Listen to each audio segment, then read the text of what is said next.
बिस्मिल्लाहिर्रहमानिर्रहीम। अस्सलाम वालेकुम जी, अस्सलाम वालेकुम। कैसे हैं आप? उम्मीद है आप सब जी अल्लाह के फजल करम से ठीक ठाक होंगे। और मैं जी बिल्कुल ठीक भली चंगी हूँ। अल्लाह पाक आप सबको भला चंगा रखे जी, अपने हिफ्ज़ व अमान में रखे, आमीन। और आपके सदके हमें भी ठीक ठाक रखे। तो जी अभी जो है मैं आपके साथ जो रूटीन शेयर कर रही हूँ ये मेरी बहुत ज़्यादा ही बिज़ी है, क्योंकि एक्चुअली जो हमने रखना था, मिलाद करवाना था घर पे। लेकिन एक तो आसपास काफ़ी मिलाद हो रहे थे रिश्तेदारों में, वहाँ आना जाना ज़्यादा था। और दूसरा कुछ ऐसी हालात भी थे, तो इस वजह से थोड़ा बस लेट हो गए। और रुमान के भी कुछ टेस्ट चल रहे थे, इम्पोर्टेंट टेस्ट थे। तो वो भी उसके बाद ही मुझे करना था, क्योंकि घर में अगर छोटा सा घर है, इतना बड़ा घर नहीं है, तो घर में अगर मैं थोड़ी हलचल करूँगी या मतलब उसे ऐसा कुछ माहौल पड़ने वाला ना दूँ, टाइम पे उसे खाना ना मिले। और कुछ होता है ना कि घर में, इस वजह से जब भी उसके टेस्ट हों या एग्ज़ाम वगैरह हों, तो मैं कोशिश करती हूँ कि घर का माहौल थोड़ा पुरसुकून रहे, टाइम पे सिर्फ काम हो और खाना वगैरह बन जाए, जिससे बच्चे को थोड़ी माइंड उसका रिलैक्स रहे और वो अच्छे से एग्ज़ाम दे सके। तो कोई बात नहीं, अल्लाह का नाम है, जब भी ले लें इसका तो कोई नहीं है। तो इस वजह से एक तो विंटर सीज़न भी अभी शुरू हुआ है, वैसे भी करना था। मैं सर्दियाँ गर्मियों के स्टार्ट में हमेशा ही ऐसे एक बार पूरा सिरे से लेके एंड तक घर का कर लेती हूँ, धुलाई वगैरह सफाई। तो उसका एक सीज़न बहुत अच्छे से गुजर जाता है, चाहे वो गर्मियों का हो या सर्दियों का हो। तो अभी जो है सारे घर के पर्दे हैं वो मैंने वॉश करने रखे हैं। और उसके बाद जो है कालीन थे, वो भी कालीन दरियाँ जो भी हैं, विंटर में तो वो काफ़ी यूज़ होती हैं। मतलब कभी ज़्यादा मेहमान आ जाएं तो नीचे बिछाने के लिए या वैसे भी इस्तेमाल होती है, तो मैं एक दफ़ा उसे ज़रूर धो देती हूँ सीज़न स्टार्ट होने से पहले। किचन भी मैंने सर्फ डाल के अच्छे से टाँकी लगा ली थी, धो लिया था, साफ़ कर लिया था। तो इससे काफ़ी मैल जो है हमेशा टाँकी लग लग के ना, तो जब धोते हैं ना तो फिर एक अजीब सी मिट्टी निकलती है, धुलती है, और इस ईंट जो है अच्छी से साफ़ हो जाती है। तो इसके बाद मैंने ये सर्फ और फिनाइल डाल के किचन भी साफ़ कर लिया था। और किचन में पिछले दिनों कुछ ऐसी मिट्टी थी जो मुसलसल ऐसे लगता था कि बरस रही है। बाहर निकले तो जब फिजा में नज़र डालें या दूर दूर लगता था कि जैसे मिट्टी खुद ब खुद ही ऊपर से गिर रही है। अभी दरमियान में एक दो बारिश एक हुई है, बारिश मुल्तान में हल्की सी बूंदाबांदी थी, लेकिन ये है कि फर्श पे ऐसा लग रहा था गीला गीला। तो उससे थोड़ा सा मौसम कम हुआ है, बीमारी और खांसी नज़ला ज़ुकाम ये भी थोड़ा कम हो गया है। और थोड़ा जो मिट्टी मिट्टी है फिज़ा में वो भी थोड़ी कम हो गई है। तो उसकी वजह से दरवाजे दीवारें हर चीज़ पे लगता था जैसे मिट्टी मिट्टी है। तो अभी जो है मैंने स्टोर रूम भी साफ़ किया था, सारे कपड़े वगैरह जो निकाले थे उनको भी मैंने पैक कर दिया था और उसे भी धो दिया था। बड़ा कमरा था उसे भी धोया था। सहन तो खैर मैं 5वें छठे धो देती हूँ, लेकिन सिर्फ सहन और जो कमरे वगैरह हैं ये मैं 5-6 माह बाद ही एक दफ़ा धो देती हूँ। मतलब साल में एक दो दफ़ा अच्छे से जो सामान सारा हटा के वो मैं धो देती हूँ। तो इससे मेरा एक सीज़न बहुत अच्छे से गुजर जाता है। और जो सोफ़ा कम बेड है और बेड है, इनकी भी जो मैंने सर्दियों वाली चादरें थी, बेड शीट्स थी, जैसे कंफर्ट वाली बेड शीट्स थी, तो वो भी मैंने निकाली हैं। थोड़ी मोटे स्टफ़ वाली वो जो सर्दियों में यूज़ होती हैं, क्योंकि गर्मियों में लाइट वेट कॉटन ऐसे चलती है और जो बहुत जल्दी फेंट भी हो जाती हैं। ऐसा लगता है कि बस एक दो धुलाई के बाद ही लगता है कि कुछ पुराना सा निकाल के डाल दिया है। तो वो भी मैंने निकाली हैं, वो भी मैं करूँगी। लेकिन अभी बेड की चादर मैं इतनी ज़्यादा यूज़ नहीं करूँगी अच्छे वाली, क्योंकि इसको मैंने निकालना है, इस कमरे को खाली करना है, इसी में ही मैं इस कमरे में आती हूँ वॉइस ओवर करने, तो ये पीछे चली आती है। यहीं पे अपने सारे खिलौने इसके जो है ना मैं बास्केट में छुपा के रखती हूँ। तो ये इस टाइम अभी मैं आई हूँ तो वो निकाल के बस उन्हें छेड़ने बैठ गई, जिससे इतनी ज़्यादा शोर हो रही थी। तो मैंने अभी डांट के उसे बाहर भेजा। तो तो मैंने सोचा कि चलो वॉइस ओवर कर लूँ उस टाइम, ये काफ़ी शोर ना करे। तो फर्श भी मैंने अच्छे से ना सर्फ डाल के अच्छे से साफ़ कर लिया था झाड़ू से, वाइपर से। इससे टाइल बहुत मेरी अच्छी साफ़ चमक आई थी। तो फिर मतलब बाद में तो ये टाकी वगैरह से भी ये साफ़ होती रहेगी। पर्दे जो थे, ये मेरे 2 दिन का व्लॉग है, ये 2 दिन मैंने काम किया है। तो एक दिन तो सोचते सोचते मुझे नींद आ गई कि अभी मैं एडिटिंग करती हूँ, तो नींद आ गई। सुबह मैंने सोचा कि मैंने एडिटिंग करनी थी, तो खैर कोई नहीं। उसके बाद जो है मैंने अभी भी मुझे काफ़ी लेट है क्योंकि काम करते करते शाम हो गई। तो इस वजह से अभी जो पर्दे थे वो सारे ड्राई हो गए थे। तो मैंने सोचा कि पहले इनको लगा लूँ और उसके बाद जो है वो मैं दूसरे काम स्टार्ट कर लूँगी, क्योंकि अभी इसी कमरे से हमारा घर छोटा है और छत पे भी कुछ मतलब नहीं हो सकता इतना इंतज़ाम, क्योंकि बुज़ुर्ग ख़वातीन होती हैं और बच्चे होते हैं, तो वो फिर ऊपर ज़्यादा ले जाने में डर लगता है कि कोई गिर ना जाए। तो इस वजह से फिर इसी कमरे में, बड़ा कमरा है, साथ में बरामदा भी अटैच है, तो हो जाता है। इस वजह से फिर इसी को कमरे को ही खाली कर दूंगी सारा, सारी चीज़ें जो हैं वो समेट दूंगी। तो वो जो मैं सेटिंग करूंगी, तो छोटी छोटी जगहों पे भी ऐसे काम हो सकते हैं। ऐसी कोई बात नहीं कि अगर हमारे पास छोटी जगह है तो हम कुछ नहीं कर सकते, सब हो सकता है। बस थोड़ा सा बस काम ज़रा ज़्यादा हो जाता है, बाकी ऐसी कोई बात नहीं होती। तो अभी जो है फातिमा जो है, वैसे आजकल ठंडी हवा इतनी ज़्यादा चलने लग गई है, अचानक से इस दफ़ा ही सर्दियों के स्टार्ट में ठंडी हवाएं चली हैं। अदरवाइज़ पहले तो होता था कि ऐसा ऐसा सर्दी आती थी और फिर बारिशें होती थी और फिर जो है एंड में जाके ठंडी हवाएं चलती थी। लेकिन इस दफ़ा डायरेक्ट ठंडी हवाएं, इतनी ज़्यादा ठंडी हवाएं चलने लग गई हैं।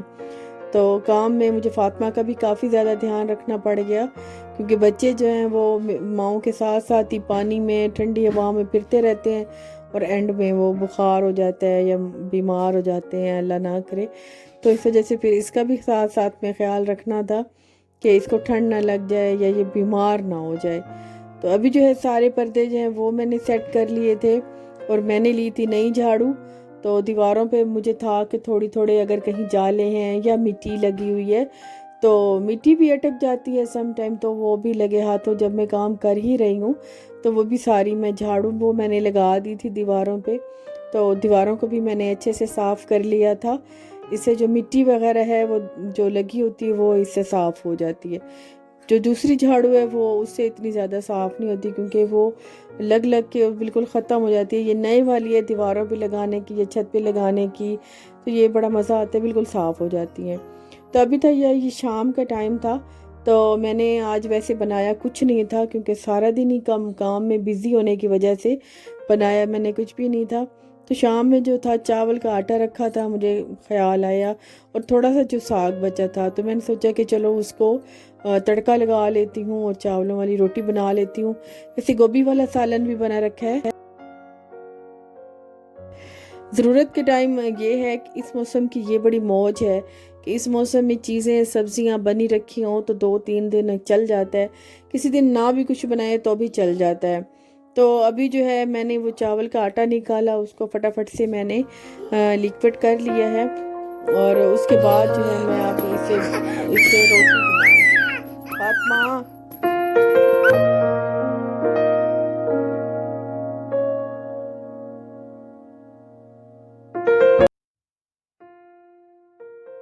इस चावल के आटे को चम्मच से या हाथ से इतना फेंटें, इतना कि इसका स्मूथ सा एक लिक्विड बन जाए, जिससे अगर मैं रोटी जितनी मर्ज़ी बड़ी बनाऊं वो टूटे नहीं। तो इसको इतना अच्छे से मिक्स करें कि ये बिल्कुल इसका स्मूथ सा आना चाहिए, और ये जो जब रोटी बनेगी तो ये बिल्कुल भी नहीं टूटेगी।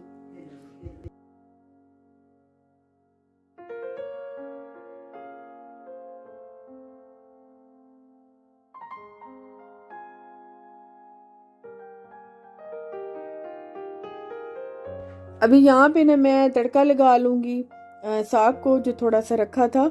तो अभी मैं डालूँगी इसमें थोड़ा सा ऑयल डाल लूँगी, क्योंकि अगर डायरेक्ट ही मैंने 1-2 दफ़ा ऐसे किया है, अगर मक्खन डाला है तो जो बर्तन था वो पहले जला है, और स्टील का बर्तन इस तरह से जल जाए ना तो उस पर काफ़ी गंदा निशान आ जाता है, तो धोने से भी नहीं जाता। तो अभी मैंने डाला है, थोड़ा सा ऑयल डाला है और उसके बाद जो है एंड में मैं घी डालूँगी। थोड़ा सा मैंने लहसुन जो था वो पीसा है, वो डाल के साग को तड़का लगा लूँगी और साथ में मैं बना लूँगी चावल की रोटी। गोभी रखी है तो गोभी उठा के ना उसका भी मैंने एक पराठा बना लूँगी गोभी का, क्योंकि वो सबने कहा है कि एक आधा गोभी का पराठा भी बना लीजिएगा। तो फिर मैं एक गोभी का पराठा बनाऊँगी, 2-3 में चावल की रोटी बनाऊँगी, तो वैसे साग भी होगा, बस हमारा गुजारा अच्छे से हो जाएगा।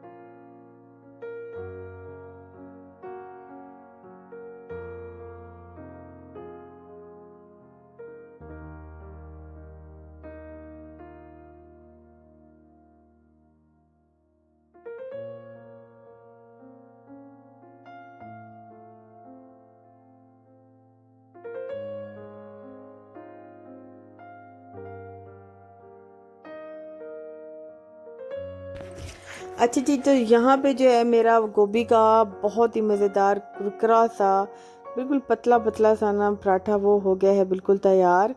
और मैं अभी जो है बनाऊंगी चावलों वाली रोटी। चावलों वाली रोटी का मेरा जो लिक्विड है वो बहुत ज़्यादा स्मूथ बना है, इतना अच्छा। उससे थोड़ा सा रेस्ट आ गया है, क्योंकि रेस्ट के बाद, क्योंकि चावल होते हैं इनको भिगोएंगे तो ये फूलेगा, और ये चावल का आटा ही है। काफ़ी सारी लोगों का मैंने पिछले साल भी मंगाया था। तो इसको जो है हम मुख्तलिफ़ तरीक़ों से बना सकते हैं। इस आटे में आलू, प्याज, हरी मिर्चें और हरा धनिया, नमक मिर्च डाल के आप वो भी बना सकते हैं। सिंपल रोटी नमक वाली, जस्ट मैंने सिर्फ नमक वाली रोटी बनाई है, और आप भी जो जो चीज़ इसमें ऐड करना चाहें वो भी हो सकती है। तो नमक वाली भी अच्छी लगती है सिंपल साग के साथ। तो अभी क्योंकि मैं ज़रा थक गई थी तो इस वजह से इतना ज़्यादा मैं नहीं कर पाई, तो मैंने बनाई है ये सिंपल रोटी। काफ़ी सारे लोगों के क्वेश्चन होते हैं कि ये आटा कहाँ से मिलता है। ये आपको हर चक्की से मिल जाएगा, आप जिधर से भी जाएंगे ना।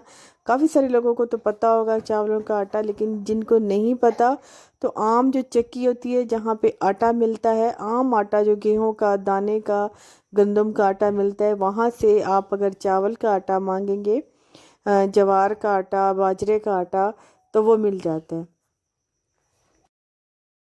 अभी जो है वो बिल्कुल हो गया था तैयार, और मैं रेस्ट करूँगी, थोड़ा सा बैठ के सांस भी ले लूँगी, बातें भी अम्मी के साथ कर लूँगी, कल के बारे में जो भी मशवरा है वो भी कर लेंगे, और बैठ के फातिमा को भी दूध दे दूँगी और ख़ुद भी मैं रोटी खा लूँगी।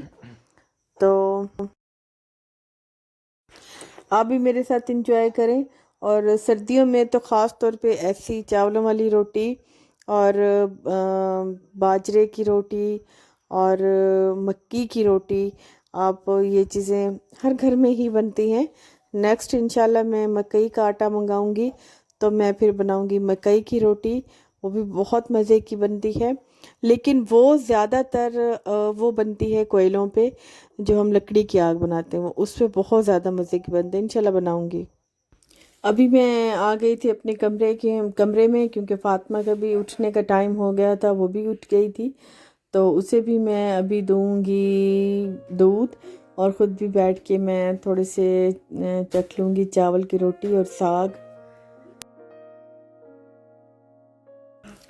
और साथ में मैं अपनी जो मेरी नई यूट्यूबर्स बहनें हैं जिन्होंने अभी अभी चैनल स्टार्ट किए हैं, उनके लिए मुझे एक बात कहनी है। एक तो अबीहा के चैनल है, वो भी व्लॉगिंग करती हैं, तो उनके भी उन्होंने कहा है कि मेरा नाम ले लें इंशाल्लाह। अभी तो मतलब काफ़ी थोड़ा हो गया है, नेक्स्ट में इंशाल्लाह मैं ज़रूर लूँगी। अल्लाह हाफ़िज़ जी, बाय बाय।